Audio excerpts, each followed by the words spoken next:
lurus, saudara. Nggak usah khawatir.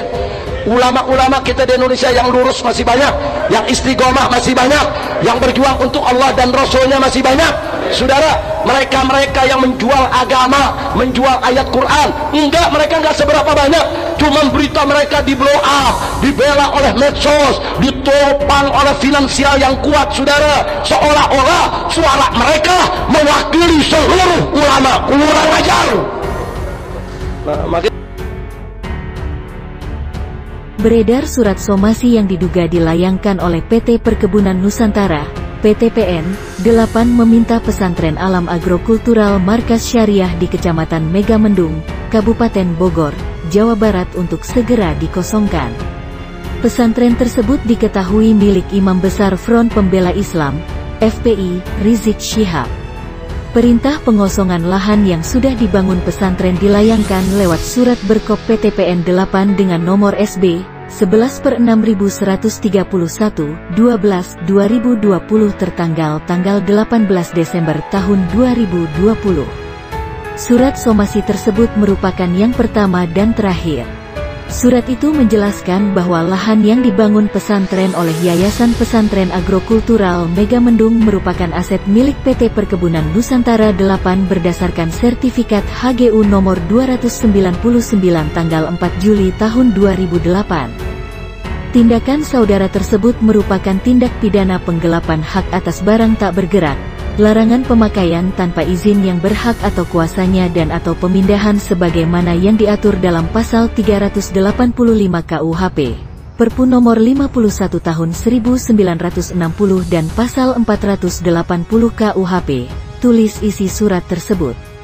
Lewat surat itu, PTPN 8 memperingatkan pengurus pesantren untuk menyerahkan lahan tersebut kepada pihak PTPN 8 paling lambat 7 hari kerja sejak diterima surat tersebut.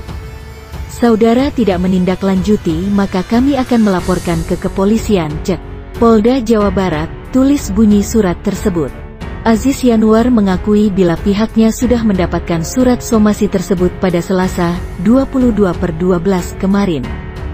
Benar, dapatnya kemarin, kata Aziz. Rizik sendiri telah menjelaskan terkait status sertifikat tanah tempat berdirinya Pondok Pesantren Markas Syariah FPI tersebut pada tanggal 13 November lalu. Rizik mengakui bila sertifikat HGU-nya atas nama PT PN 8. Namun, Rizik berdalih dalam Undang-Undang Agraria tahun 1960 disebutkan jika satu lahan kosong dan telah digarap oleh masyarakat lebih dari 20 tahun, masyarakat berhak untuk membuat sertifikat tanah yang digarap. Dan masyarakat Megamendung itu sendiri sudah 30 tahun lebih menggarap lahan tersebut, kata Rizik dalam keterangannya yang sudah dikonfirmasi oleh Indonesia.com kepada Aziz Yanuar. Dalam Undang-Undang Agraria, kata Rizik, sertifikat HGU tidak bisa diperpanjang atau akan dibatalkan jika lahan itu ditelantarkan oleh pemilik HGU atau pemilik HGU tidak menguasai secara fisik lahan tersebut. Ia menilai PTPN 8 selama 30 tahun lebih sudah menelantarkan lahan tersebut. Maka dari itu seharusnya HGU tersebut batal.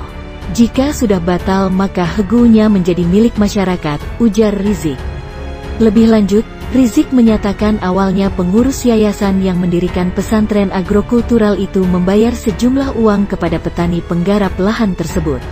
Ia mengklaim yayasan pesantren agrokultural sudah memiliki surat-surat atas tanah tersebut. Jadi bukan merampas. Dan para petani tersebut datang membawa surat yang sudah ditanda tangani oleh lurah dan RT setempat. Itulah yang dinamakan membeli tanah over garap, kata Rizik. Rizik mengatakan pengurus yayasan pesantren siap melepas lahan tersebut bila dibutuhkan oleh negara.